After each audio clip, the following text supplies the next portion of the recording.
I think that if you're looking to get into blockchain, crypto, and become a blockchain engineer, I think it's particularly conducive to people that don't have much in the way of technical background, like don't have a CS degree, don't have a lot of that coursework that they traditionally look for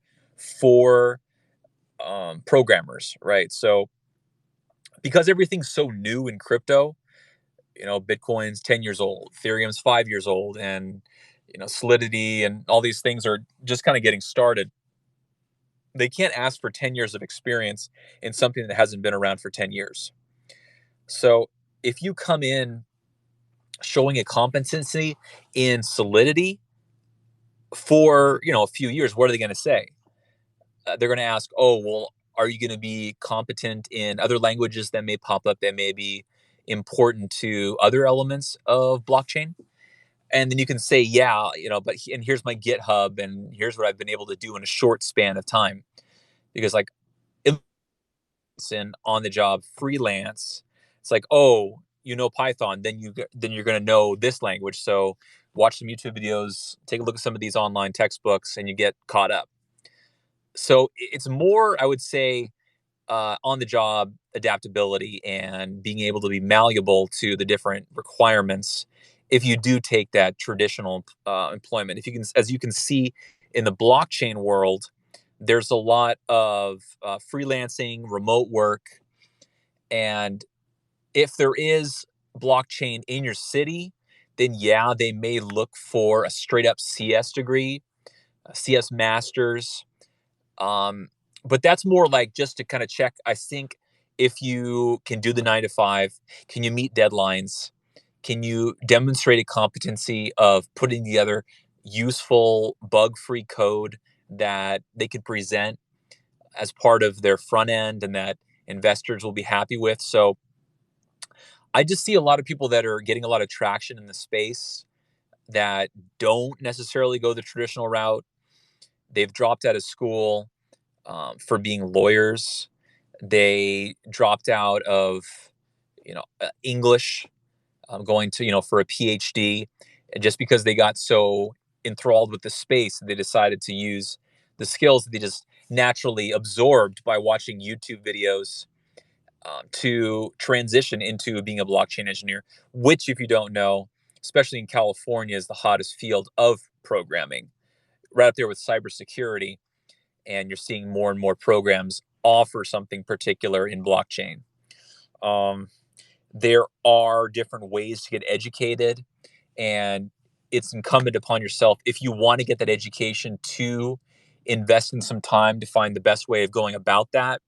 There's a lot of good resources on YouTube to kind of help you do your own internal due diligence. If you are going the debt route or if you are going the percentage of income route, educate yourself there. But I think that people that do those boot camps are able to see, they're coming in with straight high school.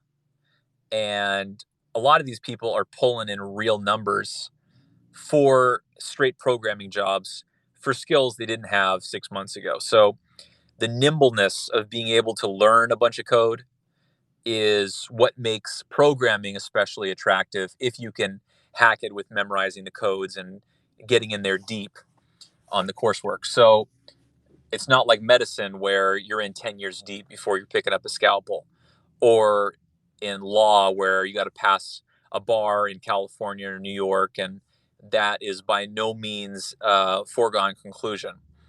So I think that it's best not to be deterred when it comes to crypto and blockchain. Um, I think the proof is in the pudding. When you talk to a head of a crypto project, it's not like a CEO. It's just kind of a project manager that's organizing things. Can you put together a Solidity backend and create some tight code that is secure? And remember, a lot of the blockchain code is based on a template. They have the meme that what is a blockchain engineer? And it's like two images, like Control C, Control V. So if it's a lot of it is just fine tuning, then yeah, you do need to be knowledgeable. But remember, if you do it on a decentralized basis or if you do it on a project basis, you do have time and there's ample resources for people to talk to if you have questions about anything in particular. So it's not like you're going at it alone. I think that's what's appealing mostly to remote people is that if they see that if they have a question, they can reach out to people for answers and at the same time are making a mint in the process, then it's definitely in their best interest to get those skills. So if you have a broad or at least a inch wide, mile long kind of competency, then you can get your foot in a lot of door places. The biggest challenge, and I think that holds people back, is the fear about the technical interview. And that absolutely is daunting, even for those that do graduate, from top schools with the knowledge, because, you're in front of some very accomplished coders who've been doing it for quite a long time. They know you're nervous. They want to throw you with like a few questions. They want to throw you a few easy ones so they know that you're not completely just out of left field and, are just trying your luck on seeing if you can get your foot in the door with no competency and trying to figure it out on day one.